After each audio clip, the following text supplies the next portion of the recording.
Bismillah ar-Rahman ar-Rahim. Especially want to thank President Erdogan for joining me here. Welcome everyone, all the countries that are representing their people. I want to talk about Islamophobia because of my sporting career. I spent a lot of my time in England and traveling in Western countries. So I've seen this phenomena grow. And I think it's very important to address it, because it's especially people, Muslims living in Western countries, are now increasingly subjected to Islamophobia, which is going to have consequences unless it's addressed. Consequences because we all know that marginalization of any community leads to radicalization. I have seen Pakistani community in England marginalized in Manchester, areas of Manchester and in Birmingham, and we have seen radicals coming out of these communities, and we have seen the same process in Europe because of Islamophobia.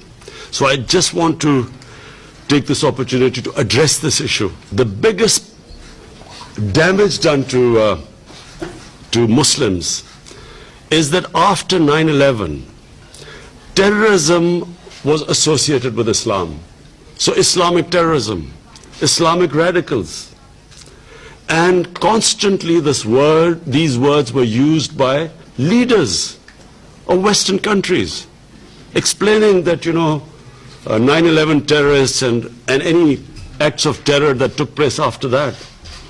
The moment you use the word Islamic radicals, it means that there is something in Islam that produces radicals. That it's because of Islam they are being radicals. That terrorism is associated with Islam. And especially suicide bombing. Because regularly we heard these commentators saying that, Muslims are indulging in suicide attacks because they will have virgins in heavens. This sort of nonsense kept going on. Just a brief, anyone who knows about history, desperate human beings throughout history have committed what are called suicide attacks. Before 9/11, 75% of suicide attacks were by Tamil tigers who were Hindus. No one talked about Hinduism having anything to do with that, with the suicide attacks. And we have watched so many films of the Japanese suicide attacks on American ships at the end of Second World War. No one blamed their religion, because religion has nothing to do with, no religion has anything to do with terrorism. Almost all terrorism is connected to politics. It's political perceived injustices that produces desperate people. But constantly, and even now, we keep hearing about radical Islam. There is only one Islam, the Islam of Prophet Muhammad, peace be upon him, which we follow. There is no other Islam. In human communities, majority are moderates, they are liberals, and on one side they are fanatics, everywhere. What about the white supremacists who walk into and kill 49 worshippers in New Zealand? What has that got to do with religion? So it's very important. This is the best forum.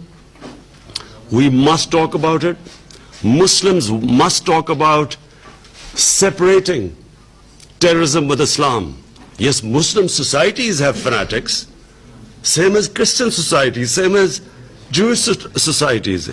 And let's not forget that in India, extremists have taken over the country, racial extremists. So, number one, my point is that this has to be addressed. We keep hearing world leaders talk about radical Islam. It is causing, how is a man in the street in New York supposed to tell who's a radical Muslim and who's a moderate Muslim? How can anyone tell? So all Muslims are branded, Muslims are branded as fanatics, terrorists. And whenever some sort of attack goes, a terrorist attack happens in the West, first thing, every Muslim starts worrying, I hope it's not a Muslim. Because immediately we are all branded. And I remember after 9/11, after 9/11, I get a phone call from this Western journalist, and he said, aren't you really ashamed of what has happened? There are 1.3 billion Muslims. Am I supposed to be ashamed of what anyone does any Muslim does? So that's number one point. Second, I have seen this since that awful man Salman Rushdie produced a book called The Satanic Verses. It was mocking, ridiculing our holy prophet, peace be upon him. And I realized, because I was playing sports at that time, and I spent a lot of my time in England, and I understand the Western mindset. People in the West could not understand the pain that it caused to the Muslim world, because Europe especially, they do not regard religion as we Muslims regard. We live our religion. They don't. They have a completely different attitude to religion. When I first arrived in England as an 18-year-old, there was a film called Life of Brian, a comedy by Monty Python's Flying Circus. It was a caricature about Jesus Christ. So it was the first shock to me. They don't look at the European societies particularly does not look upon religion like we do. And unfortunately, this I blame us Muslim leaders. We have not explained to the Western societies how painful it is when our prophet is maligned, mocked, ridiculed. It causes, why does it cause so much pain to us? Because the prophet lives in our hearts. And we all know that the pain of the heart is far, far, far greater than physical pain. All we want is, and I think we should convey President Erdogan and other Muslim leaders, we should all convey to the Western leaders, especially the Western leaders, that the way, the sensitive way Holocaust is treated in the West, because it gives pain to the Jewish people. And quite rightly, it should be. The world should be sensitive to them, what gives them pain.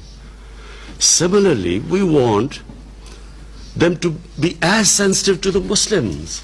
When someone ridicules, blasphemes our Prophet sallallahu alaihi wasallam. And I think it's very important for communities to live together, to understand each other.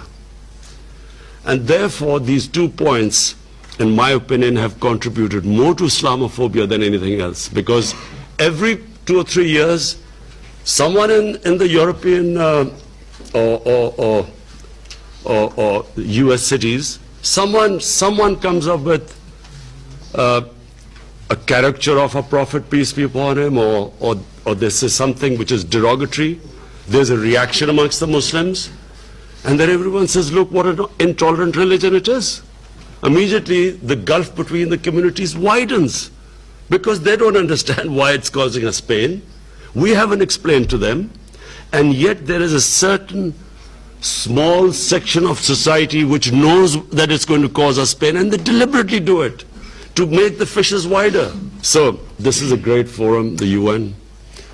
All world leaders are here, and I will be talking about this in my speech on Friday as well. But I feel that it is important that us Muslim leaders convey these 2 things, because all it does is it creates fissures amongst human beings. And anything that creates fissures, this is the forum where we should try to unite humanity. Thank you.